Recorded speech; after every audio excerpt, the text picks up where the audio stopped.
కాబట్టి భూ సంబంధమైన వాటిని కోరుకోకుండా ఆత్మ సంబంధమైన వాటిని కోరుకునే జ్ఞానం. అది సొలొమోను నువ్వు అడిగినప్పుడు నాకు జ్ఞానం ఇయ్యా, వివేకం గల జ్ఞానం ఇవ్వని అడిగినప్పుడు జ్ఞానం ఇచ్చావు, జ్ఞానంతో కూడా ఐశ్వర్యం ఇచ్చావు కదా. నీలాంటి వాడు ఇక ఒకడు ఉండడని వాడు మాట్లాడు, ముందు తరం లేడు, బ్యాక్ తరం మాట్లాడు. ఇంతగా దీర్ఘాయుష్నిస్తాను నువ్వు నా ఆజ్ఞలు దిగుకుంటూ మాట్లాడినప్పుడు.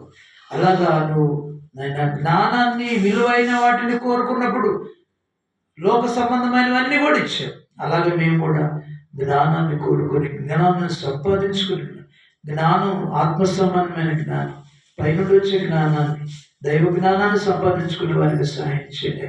దైవ జ్ఞానం వచ్చినప్పుడు లోక సంబంధమైన అన్ని ఇస్తానని సొలొమోను గారితో రుజువు చేసినట్లుగా మేము కూడా కోరుకుంటూ సహాయం చేయండి. జ్ఞానం లేదయ్యా, మా జ్ఞానం అయ్యా, జ్ఞానం లేదయ్యా. జ్ఞానం ఉన్నప్పుడు నాయన ఎటు వెళ్ళాలో తెలుస్తుంది, ఏం చేయాలో తెలుస్తుంది, ఎలా చేయాలో తెలుస్తుంది నాయన. జ్ఞానం లేకపోతే నా ప్రభావం నాడు మనుషులు అయిపోతుంది, పిచ్చివాడు అవుతుంది. ఏం చేస్తున్నామో, ఏం సంపాదన ఎలా నేర్చుకుంటున్నామో అర్థం కాదు. కాబట్టి నాయన జ్ఞానం దయచి, జ్ఞానం అంటే దేవుని యొక్క భయభక్తులు కలిగి ఉండే జ్ఞానం అని మీరు మాట్లాడి, నీడగా భయభక్తులు కలిగి మా జీవితకాలం అంతా జ్ఞానము భయభక్తులు కలిగి నడుచుకోవడం మీరు మాట్లాడు. భయభక్తులే క్షేమం అని మీరు మాట్లాడు నాయన. భయభక్తులు కలిగి ఉన్న మా మానవ కోటికి విధి అని మీరు మాట్లాడు. అలా నీ ఎడల ప్రతి విషయంలో భయభక్తులు కలిగి నడుచుకుంటూ సహాయం చేయండి. రెండవది నా ప్రభు, విశ్వాసం లేకుండా దేవునికి ఇష్టడుగా సాధ్యం. విశ్వాసం లేకపోతే దేవునికి ఇష్టడుగా ఉండలేము. విశ్వాసం లేకపోతే అద్భుతాలు చూడలేము. విశ్వాసం లేకపోతే ప్రభు నాయన నీకు నన్ను ఇష్టలు ఉండలేమని మీరు మాట్లాడు.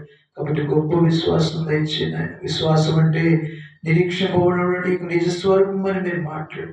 అదృశ్యమైనవి ఉన్నవాడుగా రుజువు అని, అదృశ్యమైనవి ఉన్నవాడుకు రుజువు అని మీరు మాట్లాడు. లేని వాటిని ఉన్నట్లు చూడటం విశ్వాసం అని మాట్లాడుతున్నారు. ప్రభు మీకు వందనాలు, స్తోత్రాలు. నువ్వు మా మధ్యలో ఉన్నావు, మమ్మల్ని దీవిస్తావు, మీ దూతలను పంపించావు ప్రభు. మీరు వింటున్నారు ప్రభు. దేవా మేము దీవిస్తున్నారు నాయన.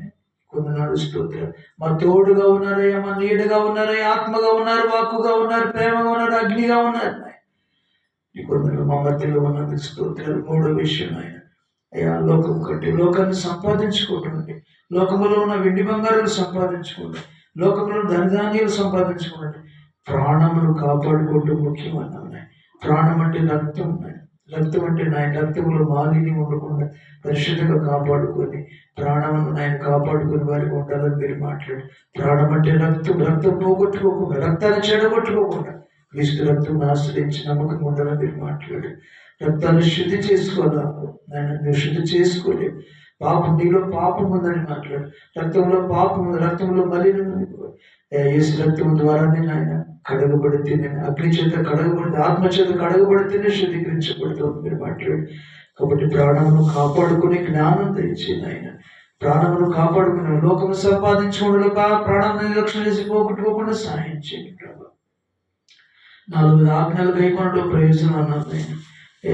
10 ఆజ్ఞలతో పాటు 2 ఇచ్చిన ఆజ్ఞలు, అన్ని ఆజ్ఞలు గైకొని వారిగా మాకు జ్ఞానాత్మనివ్వండి, గైకొని ఆత్మ బలమనివ్వండి ప్రభా, నడిచే బలమనివ్వండి. దేవానికి స్తోత్రాలు. నా ఇంటిని వచ్చిన ఆసక్తి భక్షించుదండి. కాబట్టి నాయన ప్రభా, లోక సంబంధమైన మందిరం, సొలొమోను మహారాజు యెరూషలేములో కట్టిన మందిరం నీ ఇల్లు నాయన. రెండోది పరలోకము నీ ఇల్లు నాయన.